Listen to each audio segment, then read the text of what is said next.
తెలంగాణ పదాన్ని చెరిపివేసే కుట్ర జరుగుతుందని చెప్పని పేర్కొనడం చూస్తుంటే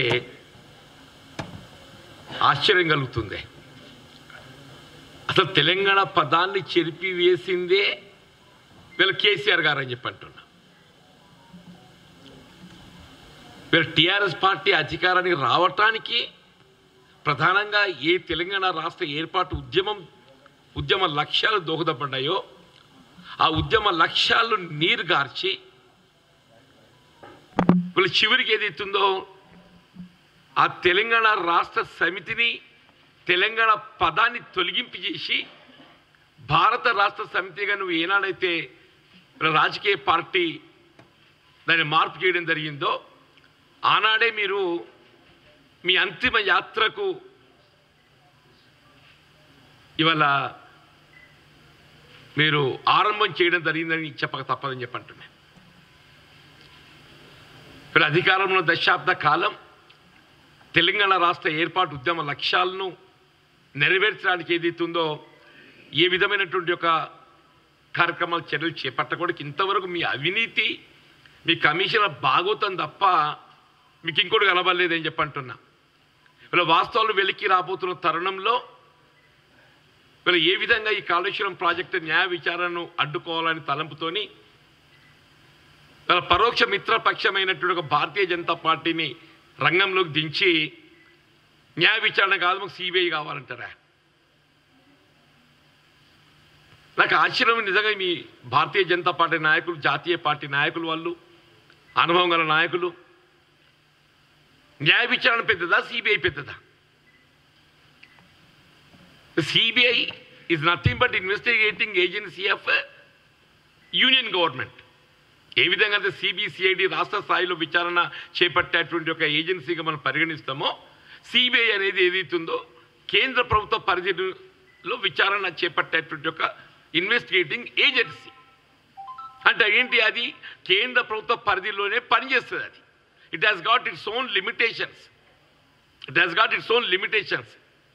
బట్ వేరే జ్యుడిషియల్ ఎంక్వైరీ అనేది ఏదైతున్నదో వీళ్ళు పారదర్శకంగా వాస్తవాలు వెలికి తీసే విధంగా నిష్పక్షపాతంగా పనిచేసే ఒక వ్యవస్థ ఇవ్వాలంటే కూడా దేశంలో కేవలం ఒక న్యాయ వ్యవస్థని మాత్రమే చెప్పక తప్పదని చెప్పంటున్నాను.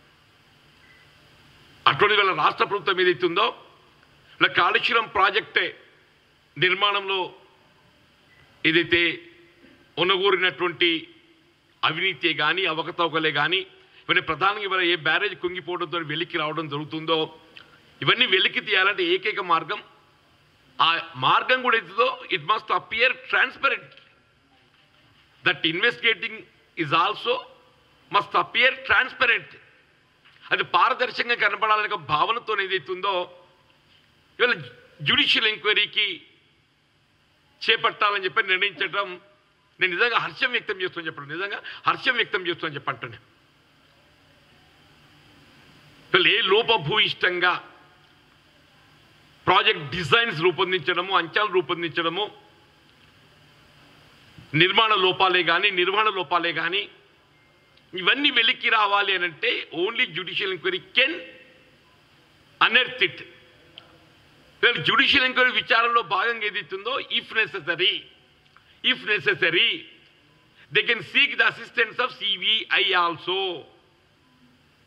అవసరమైనట్టయితే విచారణలో జ్యుడిషియల్ ఎంక్వైరీ వీళ్ళు ఏటువంటి ఒక ఇంజనీరింగ్ నిపుణుల యొక్క సహకారాలు పొందవచ్చు. ఇప్పుడు జ్యుడిషియల్ ఎంక్వైరీ లోపల ఏదైతుందో వాస్తవాలు వెలికి రావడానికి వీళ్ళ ఈ డిజైనింగ్ లోపాలు ఎట్లా బయటకు వస్తాయి? Unless we have some technical advisers మనం సహకారం పొందుతూనే అవి బయటకు వస్తాయి. అట్లాగే ఏదైతున్నదో ఈ కరప్షన్కి సంబంధించి అవినీతికి సంబంధించి వీళ్ళ అవసరమైతే సిబిఐ సహాయ సహకారాలను కూడా జ్యుడిషియల్ ఎంక్వైరీ పొందేట్టుగా అవకాశం ఉంటుంది. రాష్ట్ర ప్రభుత్వం ఏదైతుందో మీరు సిబిఐ యొక్క సహాయ సహకారం పొందకూడదని చెప్పి ఇక్కడ అంటలేదు. జ్యుడిషియల్ ఎంక్వైరీ కోరటంలో ఏ విధమైన ఆంక్షలు ప్రతిపాదిస్తలేదు. జ్యుడిషియల్ ఎంక్వైరీలో భాగంగా ఆ న్యాయ వ్యవస్థ ఆ న్యాయాధికారి ఏదైతుందో ఆ విచారణకు తోడ్పడటానికి వారు ఎవరి సహాయాలు సలహాలైనా పొందేటువంటి అవకాశం ఆయనకు ఉంటుంది. It would be easy discretion. ఆయన డిస్క్రిషన్కి అనుగుణంగా ఆయన ఎవరి సలహాలు విచారణకు సంబంధించి సూచనలు పొందేందుకు అవకాశం వారికి ఉంటుంది. అది సాంకేతిక సలహాలకు సంబంధించి ఇంజనీరింగ్ నిపుణులకు సహాయ సహకారాలు పొందుతారు. రాష్ట్ర స్థాయిలో విచారణ చేపట్టడానికి కావాల్సినట్టయితే లోకల్ ఇన్వెస్టిగేటింగ్ ఏజెన్సీ సిబిసిఐడి సహకారం పొందుతారు. మీకు అంతర్రాష్ట్రంగా ఏదైనా అవసరం పడ్డట్టయితే they will take assistance of the CBI also. అది discretionary powers would be more. Discretionary powers would be more to the judicial inquiry. ఇంత నిష్పక్షపాతంగా విచారణ చేపట్టాలని చెప్పని వాళ్ళ రాష్ట్ర కాంగ్రెస్ ప్రభుత్వం ఇవాళ ముఖ్యమంత్రి రేవంత్ రెడ్డి గారు నిర్ణయం తీసుకుంటే దాన్ని ఏ విధంగా మరుగున పరచాలి, ఇవాళ ఏ విధంగా సిబిఐ ఎంక్వైరీతోని వీళ్ళ కవిత గారి మీద విచారణ ఇస్ అ పార్ట్, దాన్ని ఏ విధంగా మరుగున పరుస్తున్నారు అంటే ఏ విధంగా వీళ్ళ కేసీఆర్ను పరిరక్షించాలనే ఒక భావన తపంతపరికే కనబడటం లేదని చెప్పంటున్నా. వీళ్ళ ప్రభుత్వం రాష్ట్ర ప్రభుత్వం ఏదైతుందో వీళ్ళ గౌరవ ముఖ్యమంత్రి గారే కానీ ఇరిగేషన్ శాఖ మంత్రి ఉత్తమ్ రెడ్డి గారే కానీ వీళ్ళ న్యాయ విచారణ చేపట్టడానికి నిర్ణయం తీసుకోవటం హర్షించదగ్గ విషయంగా పేర్కొంటున్నారని చెప్పంట. ఇందులో ఇవాళ మీరు ఈ డిజైనింగ్ లోపభూయిష్టమైన డిజైనింగ్ దీని బాధ్యులు ఎవరు, నిర్మాణాన్ని పర్యవేక్షించడానికి బాధ్యులు ఎవరు, నిర్వహణకు బాధ్యులు ఎవరు, వాళ్ళని కూడా ఇందులో పార్ట్ చేయాలి. ఇప్పుడు లాస్ట్ ఇయర్ ఏదైతుందో వరదల్లో మనకు అన్నారం పంప్ హౌసెస్ మునిగిపోయినాయి. టెక్నికల్లీ పంప్ హౌసెస్ అనేది మన వరద ప్రవాహానికంటే ఎత్తులో ఉండాలి. వరద ప్రవాహానికంటే అంటే ఈ పంప్ హౌసింగ్ లొకేషన్ కూడా ఏదైతుందో లొకేటింగ్ అది కూడా ఏదైతుందో లోపభూయిష్టంగా ఉన్నది. ఇవన్నింటికి ఇక్కడ ప్రభుత్వ అధినేత ఆనాటి ప్రభుత్వ అధినేతది ఎంత బాధ్యత ఉన్నదో ఆయన కమిషన్ల కకృతికి దానికి తోడ్పడ్డట్టు ఒక ఇంజనీరింగ్ అధికారులు కూడా అంతే బాధ్యత అని చెప్పంటున్నా. ఇలా but for the engineering department వాళ్ళ వాస్తవాలను ఏదైతుందో వాళ్ళు రూపొందించడంలో ఇవాళ అధికార పార్టీకి వాళ్ళు తొత్తులుగా వ్యవహరించిండ్రో వాళ్ళు కూడా బాధ్యులని చెప్పంటున్నాం. ఇందులో ప్రధాన బాధ్యుడు ఆ ఇరిగేషన్ ఏజెన్సీ మురళీధర్ రావు. మరి ఆయన ఇంకెందుకు కొనసాగుతుంది ఇప్పటికి అర్థం లేదు. జనరల్ అందరూ కూడా ఏదైతుందో ఇప్పుడు ఏ విధంగా ఈ జెన్కో సంబంధించిన సిఎండి ప్రభాకర్ రావు గారిని తొలగించడం జరిగిందో ఈ ఇరిగేషన్ శాఖకు సంబంధించి మురళీధర్ రావును తొలగిస్తేనే కానీ రేపు ఈ జ్యుడిషియల్ ఎంక్వైరీలో వాస్తవాలు వెలికి రావడానికి పూర్తి స్థాయిలో మనకు అవకాశం ఉంటుంది. ఈయన ఎంతో మురళీధర్ రావు ఏదైతుందో గత ప్రభుత్వం తీసుకున్న నిర్ణయాలన్నింటినీ సమర్థించే ప్రయత్నం చేస్తున్నాడు. మురళీధర్ రావు గారు ఏదైతుందో మొన్న నేను గమనించాను అన్న కాళేశ్వరం ప్రాజెక్టే విజిట్ లోపల ఏదైతుందో that Muralidhar Rao was asked to present Kaleshwaram ప్రాజెక్టుకి సంబంధించిన డిజైన్స్ అవన్నీ ఆయన ఇంతవరకు ఏం చెప్పే ప్రయత్నం చేస్తుండో గత ప్రభుత్వం తీసుకున్న నిర్ణయాలన్నింటినీ సమర్థించే విధంగానే ఆయన వాదన ఉండేది తప్ప వాస్తవాలను ప్రజెంట్ చేసే విధంగా లేదు. కానీ ప్రభుత్వాలు విజ్ఞప్తి చేసేది తక్షణమే ఆ మురళీధర్ రావు గారిని ఏదైతుందో ఆయన బాధ్యత నుండి తొలగించండి. Is on extension. మనకు అంతకంటే సమర్థవంతమైనటువంటి ఒక సాంకేతిక నిపుణుడు మన శాఖలో అందుబాటులో ఉన్నారు. We need not depend on such people. అతన్ని తొలగింపజేసే ఒక బాధ్యత తక్షణమే తొలగింపజేసే అవసరం ఉందని చెప్పని నేను రాష్ట్ర ప్రభుత్వ గౌరవ ముఖ్యమంత్రి విజ్ఞప్తి చేస్తున్నాను. అని తొలగింపజేసి వాస్తవాలు వెలికి తీసేయడానికి మనం జ్యుడిషియల్ ఎంక్వైరీకి మీరు కావాల్సినటువంటి తగు చర్యలు చెప్పాలని చెప్పని కోరుతున్నా. వీళ్ళ గడిచిన ఈ దశాబ్ద కాలంలో సంవత్సరానికి 10,000 కోట్లైనా 1,00,000 కోట్ల అవినీతి జరిగింది. సంవత్సరానికి 10,000 కోట్లన్నా మనం 1,00,000 కోట్ల అవినీతి 1,00,000 కోట్ల అవినీతి అని చెప్పంటే అసలు కాళేశ్వరం ప్రాజెక్టే అంచనానే 1,00,000 కోట్లు లేవు. 1,00,000 కోట్ల అవినీతి ఎక్కడ? అరేనా అన్న మేము అన్నది ఏంది 1,00,000 కోట్ల అవినీతిలో కాళేశ్వరం ప్రాజెక్టు ఒక భాగం. 1,00,000 కోట్ల అవినీతిలో కాళేశ్వరం ప్రాజెక్టే అవినీతి ఒక భాగం. ఈ 1,00,000 కోట్ల అవినీతిలో కాళేశ్వరం ప్రాజెక్టు ఉంది, యాదాద్రి ప్రాజెక్టు ఉంది, భగీరథ కూడా ఉంది. ఇవన్నీ కూడా part of this 1 lakh crore corruption. సంవత్సరానికి 10 లక్షలు అంటే ఒకటికి అబ్బా లక్షలు అనుకుంటారు. అబ్బా లక్షలే కాదు, సంవత్సరానికి 10,000 కోట్లైనా 10 ఏళ్ళకి ఎంత అవుతుంది? 1,00,000 కోట్లు అవుతుంది. టీఆర్ఎస్ గత దశాబ్ద కాలంలో ఇంకా ఈ 1,00,000 కంటే మించే కరప్షన్ అవినీతి జరిగి ఉంటే తప్ప కమిషన్లతోని తక్కువ కాదు. ఈ కేవలం ఏదైతుందో నాకున్నటువంటి ఒక పరిజ్ఞానంతో కాళేశ్వరం ప్రాజెక్టు, యాదాద్రి, భగీరథ ఈ మూడిట్లనే 50,000 కోట్ల అవినీతి జరిగింది. కాళేశ్వరం ప్రాజెక్టే, యాదాద్రి పవర్ ప్రాజెక్టే, భగీరథ ఈ మూడింట్లోనే 50,000 కోట్ల కంటే మించి అవినీతి జరిగింది. ఇక ఇతరత్ర భూముల కేటాయింపు ఇంక ఉన్నాయి కదా బాగోతాలు, ధరణి, ఇవన్నిట్లో ఇంకో 50,000 కోట్లు సులువుగా జరిగి ఉంటుంది. ఈ 1,00,000 కోట్ల అవినీతి వెలికి రావాలి అని అంటే ఇప్పుడు కాళేశ్వరం ప్రాజెక్టులో ఆరంభమైన జ్యుడిషియల్ ఎంక్వైరీ కాళేశ్వరం ప్రాజెక్టుకి పరిమితం కాకుండా యాదాద్రి పవర్ ప్రాజెక్టును కూడా జ్యుడిషియల్ ఎంక్వైరీ పరిధిలోకి తేవాలి. భగీరథ కూడా ఏదైతే జ్యుడిషియల్ ఎంక్వైరీ పరిధిలోకి తేవాలి. ఈ మూడింటిని తేగలిగినప్పుడు మాత్రమే వాటితో పాటు allocation of the lands are also more important. వీళ్ళ ఈ హైదరాబాద్ రంగారెడ్డి జిల్లాలో ఉన్నట్టుగా విలువైనట్టుగా భూములను ఏ విధంగా వీళ్ళ పరిశ్రమలు నెలకొల్పైనట్టు ఒక భావనతోని వీళ్ళ అప్పనంగా భూములు అప్పగించడం జరిగింది. ఇవన్నింటి పట్ల విచారణ చేపట్టబడినప్పుడు మాత్రమే వాస్తవాలు వెలికి వస్తాయి, అవినీతి బాగోతుందో బయటపడుతుంది. భవిష్యత్తులో రాజకీయంగా ఎవరు కూడా ఏదైతే తప్పులు చేయడానికి సాహసించారు. భవిష్యత్తులో రాజకీయంగా ఎవరు కూడా తప్పులు చేయడానికి సాహసించకూడదు అని చెప్పంటే ఇవాళ ఇటువంటి ఒక అవినీతి పనులను ప్రజల ముందు నిలబెట్టగలిగినప్పుడే భవిష్యత్తు కొంత మనకు పారదర్శకత కనబడుతున్న భావన వ్యక్తం చేస్తూ మరి మరొకసారి ఇవాళ ఈ తెలంగాణ పదాన్ని ఏదైతే రూపుమాపాలనే ప్రయత్నం దాన్ని చేసింది, ఆ కుట్రకు కేసీఆరే ప్రధాన సూత్రధారి. అది ఎక్కడ టీఆర్ఎస్ బీఆర్ఎస్గా మార్చాలనేటువంటి ఒక చర్యలు చేపట్టబడ్డ నాడే ఆ కుట్ర ఆరంభమైంది. దానికి ప్రధాన బాధ్యతుడు కేసీఆర్ గారు. దాంతోపాటు ఈ కాళేశ్వరం ప్రాజెక్టు అవినీతి అవకతవకలకు సంబంధించి ఏదైతే న్యాయ విచారణ చేపించాలని చెప్పని ప్రభుత్వ నిర్ణయానికి రావడం పట్ల నేను హర్షం వ్యక్తం చేస్తున్నాను. Thank you.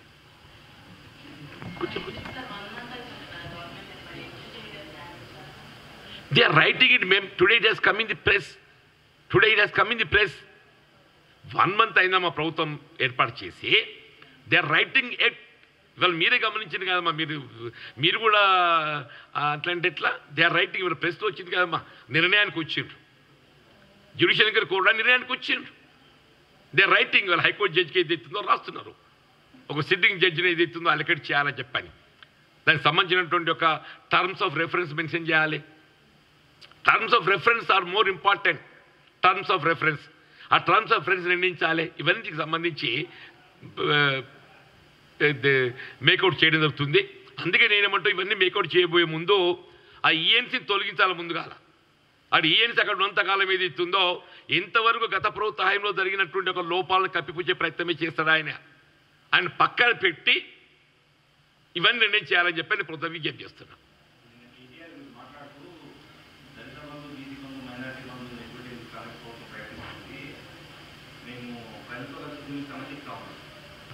అసలు మీరు అమలు చేసింది ఎక్కడ, మేము ఎగ్గొట్టింది ఎక్కడ? నువ్వు అమలు చేస్తే కదా మేము ఎగ్గొట్టడానికి. నేను అడుగుతున్న వీళ్ళ కేటీఆర్ గారిని, నువ్వు గడిచిన 5 సంవత్సరాల్లో ఎంతమంది బీసీలకు బీసీ బంధు ఇచ్చినవే? 4 ఏళ్ళు నిద్రపోయి అసలు ఈ బలహీన వర్గాలకు ఏదైతే స్వయం ఉపాధి పథక అవకాశాలు కల్పించడము ఉమ్మడి రాష్ట్రంకి వెళ్ళి వస్తుంది అంటే ఉమ్మడి రాష్ట్రంకి వెళ్ళి వస్తుంది. నువ్వు తెలంగాణ రాష్ట్రం ఏర్పడదా పూర్తిగా దాన్ని నిలిపేసిండు. ఎన్నికల సంవత్సరం కాబట్టి చివరి సంవత్సరం ₹1,00,000 చొప్పున ఏదైతుందో నియోజకవర్గానికి 100-200 మందికి ఇచ్చిండు అటు. అంటే మొత్తం నువ్వు 5 సంవత్సరాల కాలంలో ఎంతమందికి ఇచ్చినావు? నువ్వు 100 మందికి ఇచ్చినావు. నువ్వు మైనార్టీస్ కూడా సిమిలర్లీ. ఇవాళ దళిత బంధుకు సంబంధించి ఒకసారి కేటీఆర్ గారు మీ ఫైనాన్స్ బడ్జెట్ బుక్ దాన్ని తిరిగేయాలని చెప్తున్నానే. ఇవాళ మీరు 21-22 ఆర్థిక సంవత్సరంలో ప్రతి సంవత్సరం ఏదైతుందో ప్రతి నియోజకవర్గానికి కనీసం ఒక 3,000 మంది దళితులకు ఏదైతుందో ఈ ఆర్థిక లబ్ధి అనుకూర్చే విధంగా బడ్జెట్లో నిధులు పొందుపరచుకోవడం జరిగింది. ఒక్క దళితుని కూడా ఇవ్వలేదు. ఈ సంవత్సరం కూడా మళ్ళీ అగైన్ సిమిలర్లీ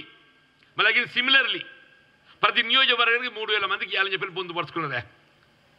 అంటే 3,60,000 నీకు 40,000 మందికి ఎక్కువ పెట్టుకున్నారు. ఒక్కరిని కూడా ఇవ్వలే చెప్పంటున్న ఎన్నికల సమయంలో ఇస్తున్నట్టు ఒక దాన్ని ప్రచారం చేసిన ప్రయత్నం చేశారు. అందుకే ప్రజలు బుద్ధి చెప్పిండ్రు. ఇంకొకటి బుద్ధి రాకుంటే ఎట్లనే? ఇంకొకటి బుద్ధి రాకుంటే ఎట్లా? నువ్వు ఏ దళిత బంధు అని, మైనార్టీ బంధు అని చెప్పని, బీసీ బంధు అని, గృహలక్ష్మి అని చెప్పని, ఇలా బలహీన వర్గాలకు సంబంధించిన సంక్షేమ కార్యక్రమం అమలు పట్ల ఏదైతే ఉందో నువ్వు ప్రజానికి మభ్యపెట్టే ప్రయత్నం చేసినవో దానికి ఏదైతుందో గడిచిన 4 సంవత్సరాల్లో నువ్వు అమలు చేపట్టలేకపోవడంతో నీకు తగు బుద్ధి చెప్పి తీర్పిచ్చిండు. ఇకనన్నా జ్ఞానోదయంగా ఇప్పటికైనా బీఆర్ఎస్ ఏదైతుందో నిజంగా తెలంగాణ పట్ల చిత్తశుద్ధి ఉన్నట్టయితే ఆ టీఆర్ఎస్గా మార్చుకు. ఇప్పటికైనా గతంలో నువ్వు ఏదైతుందో అయిపోయింది తెలంగాణ, నేనేదో దేశానికి ఎగబాకుతా అని చెప్పని ఇక్కడ కొడుకు పట్టం కడతా, అక్కడ జాతీయ స్థాయిలో నేను పోతానని చెప్పి ఆశపడ్డావో ఈయన రివర్స్ గేర్ వేసి మళ్ళీ నువ్వు టీఆర్ఎస్కి రా, అట్లనే డిపాజిట్ దొరుకుతాయని చెప్పి అంటున్నా. Thank you. నో తగ్గించాలనే ఆలోచన ఎవరు ఎప్పుడు వ్యక్తం చేయలేదు. Number 1 no sir no. దయచేసి ఇవాళ జిల్లాల కూర్పులు ఏదైతుందో కొన్ని జిల్లాలలో ఇవాళ కొన్ని ప్రాంతాల కలయిక విడదీయటం అనేది అక్కడ సహేతుకంగా లేదు. వాటిని సరిచేయాలని ఒక భావన, జిల్లాను తగ్గించాలి లేకుంటే ఏదైతుందో కుదించాలి అటువంటి ఒక భావన ఇక్కడ వ్యక్తం చేయబట్టం లేదు. కేవలం టీఆర్ఎస్ ఏదైతుందో ఒక విధమైనటువంటి అనుమానాలు రేకెత్తింప చేయటానికి ప్రయత్నం చేస్తుంది. అటువంటి ఒక భావన ఎవరు వ్యక్తం చేయలేదు. మీకు దయచేసి మేము అడుగుతున్నాను, ఎక్కడన్నా ముఖ్యమంత్రి గారు అన్నారా జిల్లాలు తగ్గిస్తా అని? ముఖ్యమంత్రి గారు ఏదైతుందో జిల్లాల కూర్పును సమీక్షిస్తా అన్నాడు అని ఉంటాడు. నేను పత్రికలో గమనించిన అది కూడా ఐ డోంట్ నో వెదర్ ఆయన అన్నరాని అని చెప్పని. మీరే రాస్తారు ఏదో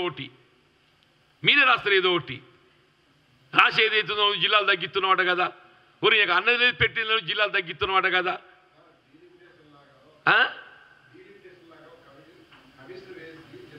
జిల్లాల దానికి దీన్ని లింక్ చేయలేమన్నా.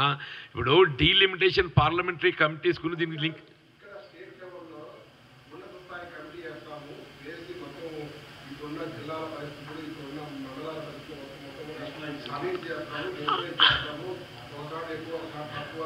నో దట్స్ ఇప్పుడు ఏమైందనంటే కొన్ని ఏదైతుందో జిల్లాల అవసరం లేదని వాళ్ళు ఏదైతుందో మీకు కమిటీ పరిశీలించే అంశాలను ఇంకా పొందుపరచలేదు. నెంబర్ 1 కమిటీ పరిశీలించే అంశాలు పొందుపరచలేదు.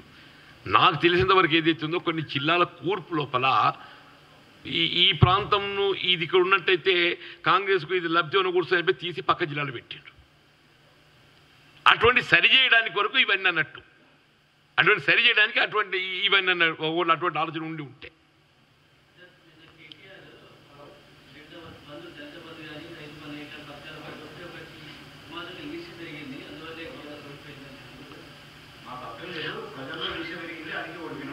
అని మరి అంత దళితులు బలహీన వర్గాలే కానీ ఓట్లు వేసిన వాళ్ళు అందరూ సమాజంలో ఎవరు ఈర్ష పెరిగింది? దళితులకు ఈర్ష పెరిగిందా? బలహీన వర్గాలకు ఈర్ష పెరిగిందా? అల్పసంఖ్యాక వర్గాలకు ఈర్ష పెరిగిందా? ఎందుకు పెరిగింది? నువ్వు ఏదైతుందో చెప్పింది అమలు చేయలేకపోయినావు కాబట్టి నీ పట్ల ఏదైతుందో విశ్వాసం కోల్పోయినావు. నువ్వు దళిత బంధాన్ని ఒక ఆశ రేకెత్తించినావు. ఆశ రేకెత్తించిన అమలు చేయలేకపోవడంతో ఏదైతుందో నీ పట్ల విశ్వాసం లోపించింది. ఆ విశ్వాసం లోపించిన కారణము నువ్వు అతి ప్రచారం చేసినావు. అతి ప్రచారం చేసుకొని ఏదైతుందో నువ్వు విశ్వాసం కోల్పోయినావు అని చెప్పి అంటుండే.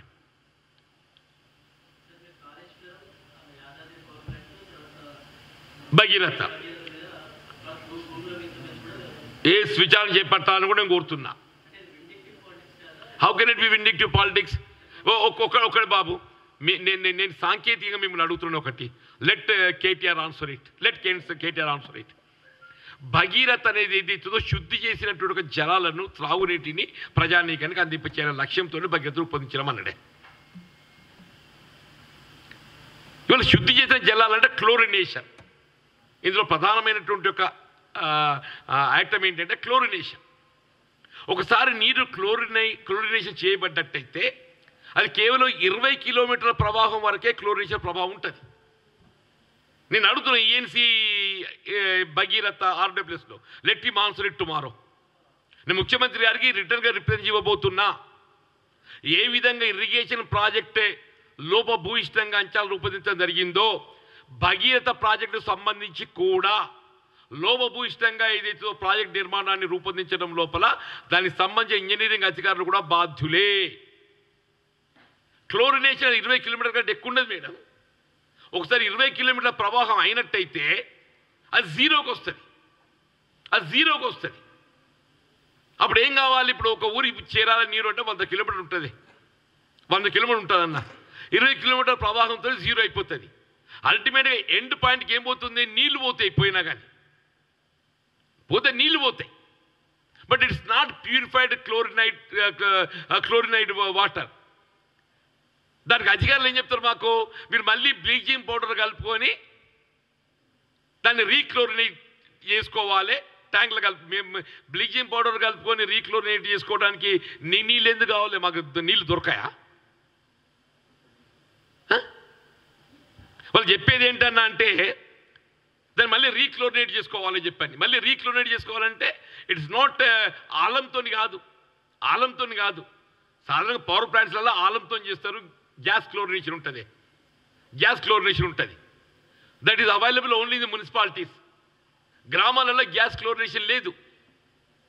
Only alternate way is a bleaching powder ఏం చేయాలి? కింద బకెట్లో కలుపుకొని నిచ్చెన ఎక్కి ట్యాంక్కి ఎక్కి దానిలో పోయాలి. ఎక్కడ పోతున్నారా? మీ అనుభవం దయచేసి I request the media friends, దయచేసి మీ గ్రామాలలో ఉండేటువంటి ఒక లోకల్ మండల స్థాయి మీ రిపోర్టర్స్ ఉంటారు కదా, report తెప్పించుకోండి.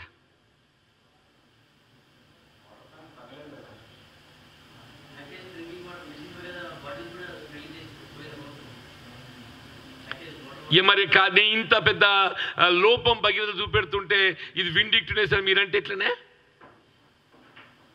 Let KTR answer for it. I'm saying